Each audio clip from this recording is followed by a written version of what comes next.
So है guys, welcome to AI help. तो in this video हम ये वाला वीडियो जनरेट करना सीखेंगे विदु AI से।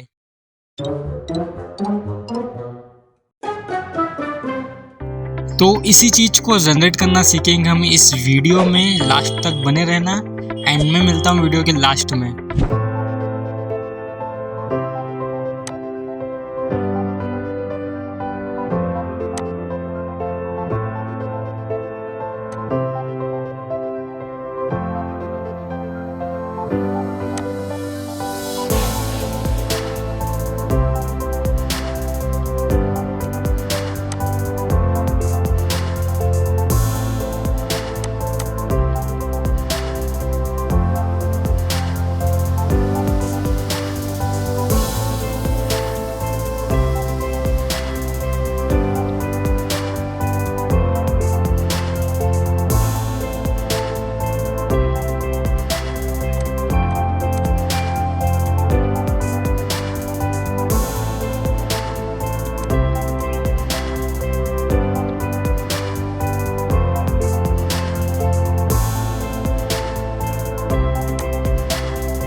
सो है गाइस, वीडियो कैसी लगी आपको कमेंट में ज़रूर बताना, और अगर कोई दिक्कत हो तो कमेंट ज़रूर करना, मैं रिप्लाई ज़रूर करूँगा। एंड ऐसी वीडियोज़ के लिए चैनल को सब्सक्राइब कर लीजिए।